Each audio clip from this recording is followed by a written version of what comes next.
Hey, I just want to ask a question. Am I being arrested for something I didn't do? You haven't been arrested, mate. Oh. No. Oh. Holy shit. Grace Millane case. I have been arrested for something that I did not do, said Jesse Shane. We actually don't know if she's been murdered or not yet. She may be alive and well. Okay. But she might also be dead. Okay. Okay? And it could be that you've done it. You have been arresting me for nothing. I really don't know if she has been murdered or not. Yet she may be alive and well, but she might also be dead. This is Jesse Shane Kempson, who is trying to clear his position during the investigation of a murder case of Grace Millane. When we hear about Tinder dates, then we must think of the successful love story, but the most awkward moments can happen that were never imagined, as the dangerous murder of Grace Millane. It is so sadistic. She was brutally murdered by her Tinder date in December 2018. Police held a conference to tell the media that the 22-year-old girl had not been there after 7:15 p.m. on Saturday night. Only 2 people know the truth behind the story and what happened the night British tourist Grace Millane was killed in an Auckland hotel room in New Zealand. The jury of 7 women and 5 men heard his 2 versions of events, which he gave to police in interviews 2 days apart. But that's unbelievable. Both contained lies. What happened to that innocent lady? No one was able to resolve this riddle. Grace Emmy Rose Millane was on 2nd December 1996 and unfortunately was murdered on 2nd December 2018 in New Zealand. Grace Millane was from Wickford, Essex. This brilliant student had a short time ago graduated from Lincoln University in advertising and marketing, and she was on her backpacking visit the whole year. However, she was on a 14-day stay in the beautiful country of New Zealand after spending 6 weeks in South America. She came to New on the 20th of November 2018 and traveled around the Upper North Island. She arrived in Auckland on 30th of November. On 1st December, it was about 9 p.m. when she was seen on Victoria Street in Auckland's Central Business District. And after 15 minutes, Milane was seen on CCTV at Sky City. She was last seen at 9:41 p.m., just before her 1 day of her birthday at the City Life Hotel on Queen Street with Jesse Kempson. On 2nd December, friends and family members were concerned about her because Milane did not reply to the birthday wishes. Milane's family became concerned, and after 3 days, when they did not succeed in connecting Milane, they reported her missing. Police start an investigation. The hotel management said to her parents she was staying here, but she did not go back to her room on the night of her disappearance. On December 8, police officially announced that Grace Milane's case was taken as a homicide investigation, and the police started to retrace her final steps. Well, the CCTV camera footage helped the police a lot to follow the victim's movements on the night of her murder. In this footage, she was seen leaving the base backpackers hostel and striding out into the city center streets. She was wearing a neat knee-length black dress and holding a small handbag.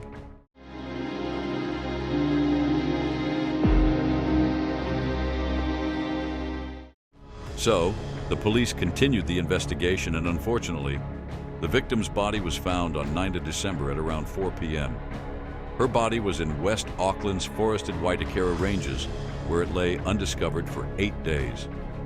A few hours before meeting her boyfriend, Milane dropped a text to her friend who had messaged her friend, in which she told her friend that, "I click with him so good."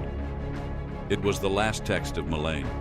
According to her friend, at that time, Milane felt nothing other than optimism and super excitement. It is not possible for us to imagine how terrified the victim must have been in her last moments alive. It is very painful to share that a pathologist has explained to the jury how Milane died. She was throttled and had injuries on her arms and chest persistent with being pinned down. Dr. Simon Stables told the jury that considerable force would have been required. And it was on the left side of the neck, and it basically extended from the jaw down. If you look at your own neck, there's a very broad band of muscle which comes down the side of your neck called sternomastoid muscle. So the bruising was to the midline of that, or just over more towards the... And the weight of her neck must have lasted between 4 and 5 minutes. That was to be enough to slaughter millions. However, Jesse Shane Kempson was a 26-year-old young man who was charged with her murder because that lady was last seen with Kempson in a CCTV footage. Grace had gone back to her date's apartment but had never left. Even Jesse had seen by carrying a suitcase that he bought on the same morning, and it is so painful to say that her body was found in the Waitakere Ranges to the west of Auckland the following day. Jesse Shane Kempson's name was initially suppressed by New Zealand courts, which simply means it could not be published in this country. You're so full of shit. You have no reason to convict me. You're full of But some international media outlets decided to publish it, contrary to the New Zealand court order. It was clear that Milane had met up with Kempson the night of 1st December to date him after connecting with him on Tinder. We ended up sitting out in the foyer area with the fresh air. Most of the time we were sitting there, we were just kissing. I was talking to Grace on Tinder. We had matched on Friday, then we met at Sky City, then we decided to go to a burger bar. The Crown's case, led by prosecutor Brian Dickey, argued the killer strangled Grace to death. In this case, to have killed Grace Millane, the defendant, gentleman over here at the back, behind me, had to have had her Sometime after 9:40 p.m. on December 1st, when she was following a Tinder date in Auckland's CBD. Well, after that, the Crown said the Kempson reached for his phone. But instead of dialing 111, the killer used it to carry out a number of internet searches on how to dispose of a dead body and watch pornography. He also clicked a series of her photos on his phone. The other is a 28-year-old man found guilty of her murder. How did the evening pan out? Yeah, pretty good. The killer was punished for 17 years of his life in prison. Kempson was born in the Wellington region. After his parents separated, he was raised by his father and grandfather. Kempson's mother moved with his brother to Australia while his father remarried another lady. At Aotea College, Kempson played softball at a regional representative level for multiple teams. In October 2020, the killer was convicted on 8 charges relating to offending against a former partner. The charges included sexual infringement by illegal sexual connection, threatening to murder, abuse with a weapon, and male ambush female.